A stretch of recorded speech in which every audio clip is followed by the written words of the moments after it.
Dr. Sabir Ahmed Kumar, University and Patil, Srimati Ambedkar. There was a so much this is a distinguished guests, friends, and all the students at the university. It's really a great honor for me to be invited to speak here to give the keynote address. I'm truly delighted, and I hope I do justice to this invitation and to this honor that has been given to me. Friends, there are lives that ask for our sympathy. And then there are lives that demand our courage. The life of Dr. B.R. Ambedkar clearly belongs to the latter category. As a child, he was told, not always in words, but in gestures, that he did not belong. He sat outside the classroom on a strap of gunny cloth, while others occupied benches. His notebooks were not touched. His thirst was not his own to quench. Water had to be poured from a height, lest he pollute it. If the peon was absent, he remained thirsty. Imagine what that does to a child. And then imagine what it would mean to refuse to be defined by these experiences. When he traveled with his siblings, doors closed. Inns would not admit them. Car drivers abandoned them in the dark when they discovered that the boys were Mahas. The message was clear. You may move, but you do not and will not belong. You may aspire, but you will not be accepted. And yet, Dr. Ambedkar aspired. After studying at Columbia University and the London School of Economics, remember Dr. Ambedkar was the most scholarly of the politicians who fought the struggle for political freedom and for social reform. So after studying at these universities, institutions that recognized his brilliance, he returned to Baroda to serve. But degrees could not dissolve caste prejudice. No one could rent him a room. Forced to conceal his identity in a Parsi inn, he was eventually discovered, threatened, and driven out. Even an accomplished scholar was denied water from wells, service in restaurants, a barber's chair. Education had given him knowledge, but society refused him dignity. What do such experiences do to a person? They could have produced despair.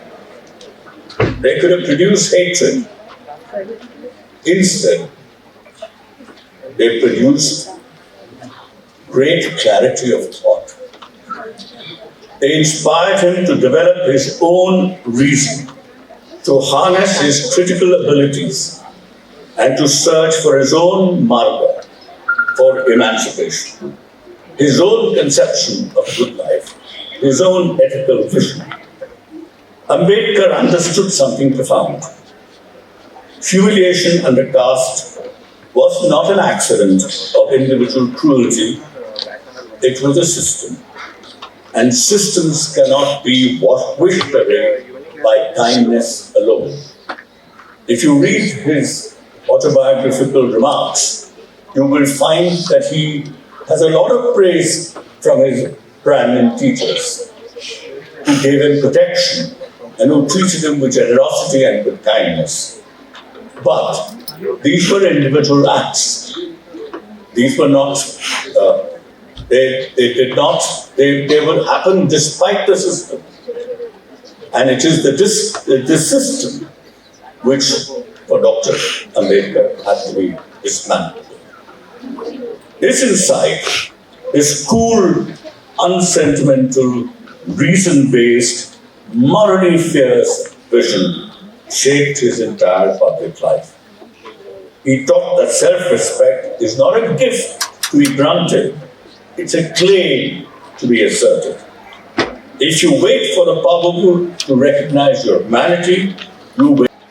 This is why he called upon the oppressed to educate themselves, to organize collectively, and to agitate peacefully but firmly. Education sharpens the mind. Organization builds power. Agitation awakens conscience. Together, they create conditions for emancipation. As I said, he was wary of appeals to goodwill that left structures intact. He did not want caste to be softened. He wanted it, in his own words, annihilated. His final act of embracing Buddhism was not an escape from politics, but a declaration of moral and spiritual independence, a refusal to die within a framework that had denied him equality since birth. In that moment, he demonstrated that freedom begins within, but must never end there. And consider the irony of history. The boy who was denied water in his childhood became the chief architect of a constitution that guaranteed equality before the law and abolished untouchability in enforceable terms. He did not seek revenge. He sought justice. He did not write bitterness into the founding document of the republic. He wrote dignity. So what follows now is an examination of how Ambedkar used this experience of indignity and used his critical reason to generate a complex view on ethics and of the relationship of ethics with religion, or indeed with religions in plural. So he scrutinized religion by the standards of his ethical vision, and that's what the rest of my presentation will focus on.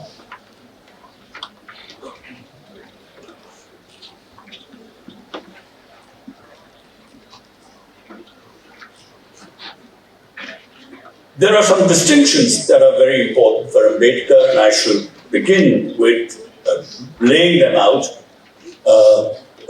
in the first set of remarks. The first distinction concerns what might be called the ethics of the good life.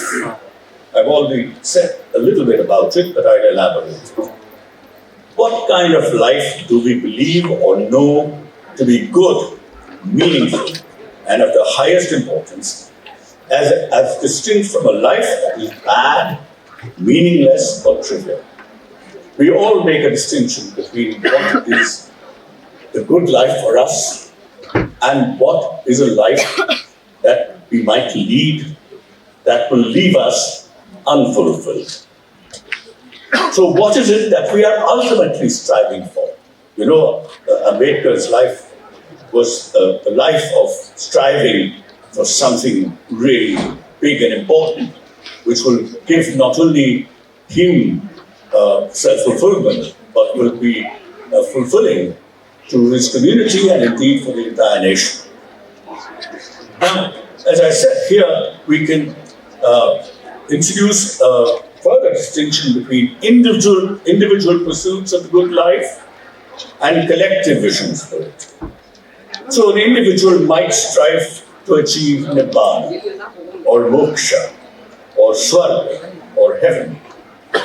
These may represent the highest goals of a person's life. But collectively, as I said, we can also strive for certain visions of the common good. It could be a community of deeply devoted people who seek to realize heaven on earth. Some very religious people who are also interested in this world seek to do that. You can strive for a secular society. You can strive for an enlightened rather than an ignorant society, or a society governed by the highest moral principles, such as the principle of liberty, equality, and fraternity. Collective pursuits, as you know, differ from individual ones in that they can be realized through interdependent action, through cooperation among people who understand the necessity of working together towards a shared vision of the highest good. So clearly, these are two different goods, two conceptions of the good life, which we all pursue.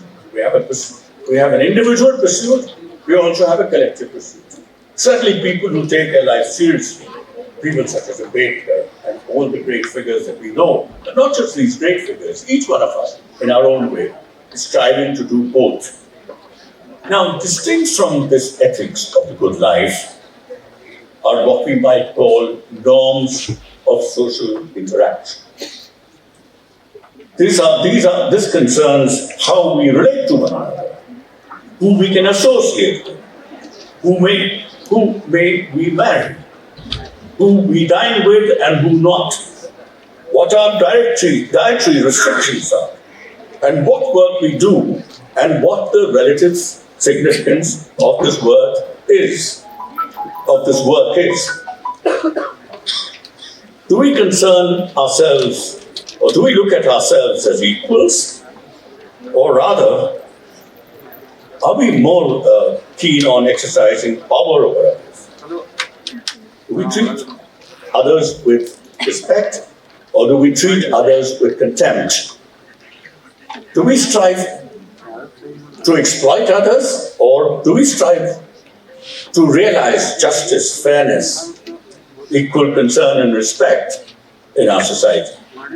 Now, every society requires a set of such norms to produce the conditions of economic and social existence and to govern our daily business of production, reproduction, and coexistence. Now, this is the important point. These norms may be just rules that govern our interpersonal behavior, or they may be driven by moral principles. They can just be rules which are for practical instruments of regulation, which pertain to very specific, concrete, detailed, minute aspects of our interpersonal behavior, and therefore are rigid and fixed concerning a particular matter at hand. It's a very demanding message. Do not allow humiliation, whether personal or social, to shrink your moral horizon. You have to somehow use that experience to enlarge your moral horizon. Do not internalize the injustice you face. You have to critically analyze it. You have to understand its roots. You have to challenge its structure. You have to refuse both victimhood and complacency. Ambedkar's life tells us that resilience is not mere endurance. It is the transformation of suffering into an ethical vision. It is the capacity to say, I will not allow the world's narrowness to define me the measure of my humanity. The question before us is not whether we admire him. It is whether we are prepared to inherit his courage, to educate ourselves rigorously, to organize ethically, to agitate responsibly, and to build institutions that make equality real rather than merely rhetorical. Humiliation tried to confine Ambedkar to the margins. He responded by expanding the moral horizon of the entire nation. Thank you. Thank you, sir.